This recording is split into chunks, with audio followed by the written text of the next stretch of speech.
This project was created by Ashley Herrera, Sierra Friendly, Kiara Zamora, Monique Malion, and Roxanne Barakat.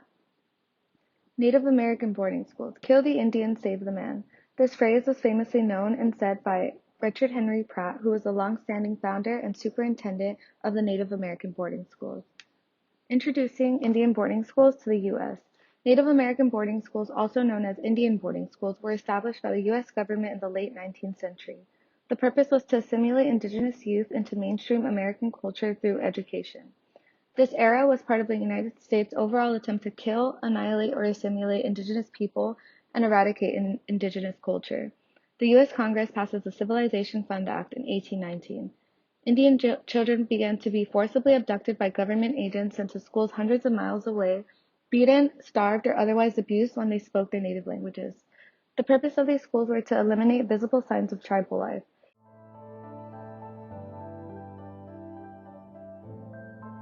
The Carlisle Indian Boarding School in Pennsylvania was founded in 1879. Carlisle had been a former military site.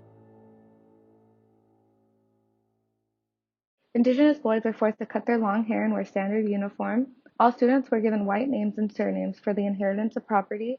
Native foods were abandoned, forcing children to acquire food rights of white society. Students were forbidden to speak their native language and were rewarded when doing so. However, others relied on discipline and punishment to achieve this aim. The education programs tended to exploit students and use them for domestic and physical labor. Male students were taught to perform manual labor such as blacksmithing, shoemaking, and farming, amongst other trades. Female students were taught to cook, clean, sew, do laundry, and care for farm animals. Native students were neglected and faced many forms of abuse, including physical, sexual, cultural, and spiritual abuse.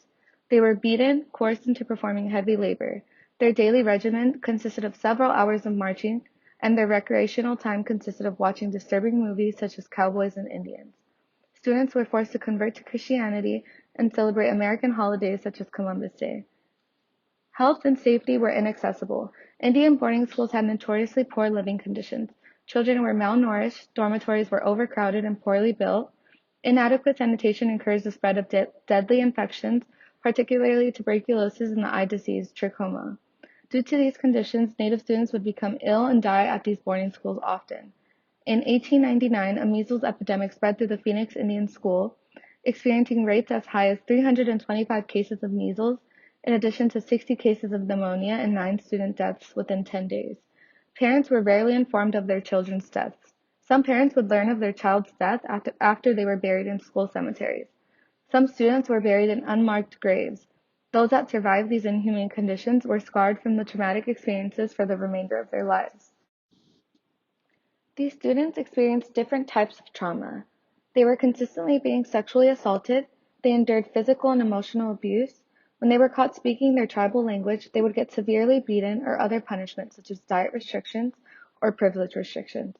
Children as young as the age of 4 were forced to do manual labor. Native American students who survived the mistreatment of boarding schools suffered from mental health issues that consisted of anxiety, depression, low self-esteem, lack of cultural identity, and other negative stereotypes like alcoholism. The overall trauma is passed down from generation to generation, continuing to affect the indigenous communities today. Resistance and long-term effects. Several forms of resistance were performed in response to having children pulled from their homes and forced to attend these boarding schools. Some forms of resistance included entire villages refusing to enroll their children in the boarding schools, coordinated mass withdrawals, as well as encouraging their children to run away from school. According to reports given by the Kids Count Data Center and the National Violent Death Reporting System, Native students are 1.2 times more likely to be behind in 4th grade reading and 8th grade math, 1.4 times more likely to be suspended from school, 1.5 times more likely to die in a homicide or suicide, 1.7 times more likely to experience 2 or more adverse childhood experiences, 1.8 times more likely to attend a high poverty school, and twice more likely to drop out of high school. Connection to class ratings.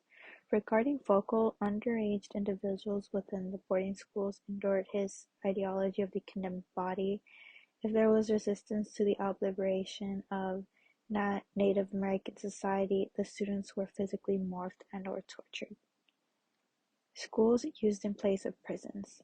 These white-run boarding schools in the US and Canada were made in order to eradicate Native Americans as distinct people.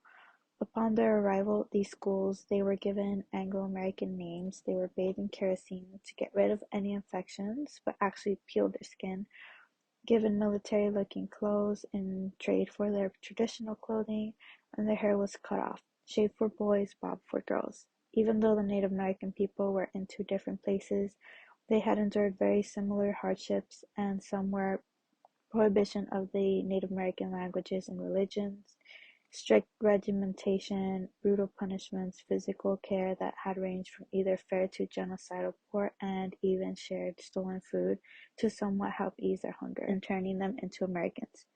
In a lot of cases as well, students were exploited and were used for domestic and physical labor. Pyun Cho's case. His case of mistreatment in prisons and interrogation centers is relative to this case. There was constant physical and sexual abuse, but mostly physical. He and other Night Kings, or political prisoners, were often beaten with sticks, forced to crawl across sharp rocks, and stabbed. Due to all the physical abuse, he underwent bodily transformations. Apart from physical abuse, there was also psychological abuse involved when they were forced to make false accusations and betray their friends in the prisons, leading all Nine Kings to lose their minds.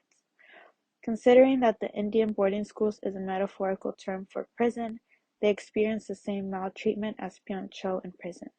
Other than the physical abuse being similar to this case, the other similarity was the psychological abuse because Native American students were forced to lose their identity and their culture that eventually affected them mentally.